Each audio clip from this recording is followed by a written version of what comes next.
events in the world. With over 140 ultra marathons to her name, 140, she's constantly pushing the limits of human endurance. However, this hasn't been her biggest challenge. Instead, fighting for a quality life for her mother has been. Joining us now to share her new book, Relentless, is Lisa Tamati. Welcome, Lisa. Great to see you. Thank you, Carly. It's wonderful to be here. Thanks for having me. Nice to be in your bubble. Can you tell us what happened to your mum 4 years ago? Yeah, so 4 years ago, she had a massive aneurysm, which is a bleed in the brain. They didn't think that she was going to survive at the time. A couple of days later, she also had a stroke on top of the aneurysm.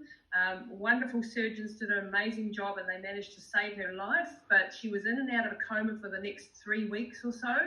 And when she did finally emerge out of the coma, she had basically no or hardly any higher function, massive brain damage right throughout her brain at the age of 74. And of course, the prognosis was pretty dire. Yeah, that sounds horrific and everybody's worst nightmare. What did you do to help your mum? Yeah, so for that, I was really told, look, just make her comfortable. We won't be able to do much for her. We'll put her in a hospital level care facility. And I just absolutely refused to believe that I'd lost my mum and that, because she had no speech, no ability to even sit or chew, or she didn't know who I was or anything like that. But I really, really fought, and I got enough. I started to research and look outside the box, and I came across a raft of different therapies that aren't necessarily offered, in the local sort of medical world. And one of these was hyperbaric oxygen therapy. And I read about this and how extensively it's used for brain injury. And I thought, well, this is a chance. So after 3 months in the hospital, I managed to get her home, and she'd stabilized, but, really, really bad. And I managed to get access to a hyperbaric chamber. So I studied this for 4 months. I worked out my own protocols. I took medical responsibility for her. I put her through 33 treatments there, and then we lost access to that chamber. And but in this time, Carly, I started to see my mum wake up.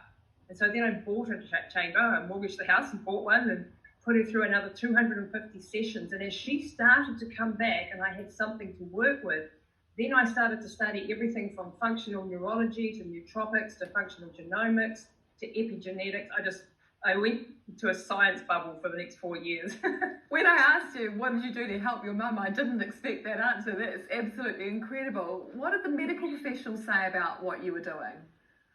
At the time, to be honest, I got no real support, and once you're out of the system, you're out of the system. So you don't get to see your neurosurgeon or anything like that. You're basically on your own.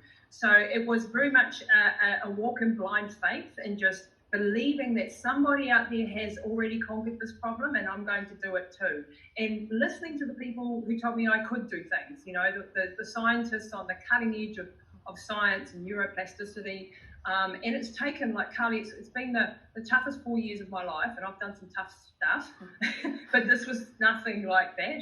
This was a grinding thousands and thousands of hours of retraining her brain.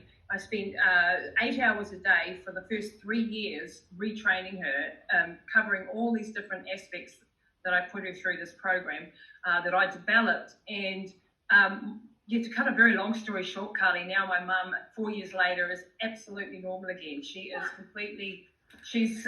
walking. It took me 1.5 years for her to walk. She can speak absolutely normally. You wouldn't know she has any sort of impairment. She has her full driver's license. She has a full power of attorney back over her life and her full independence again. So it's been the hardest but most rewarding journey that I've ever been on. And I'm just so grateful to have my mum back. So I suspect the answer to my next question is no, but was there ever a time that you wanted to give up? Do you think your endurance training was the key to pushing through? I mean, this was your biggest challenge ever.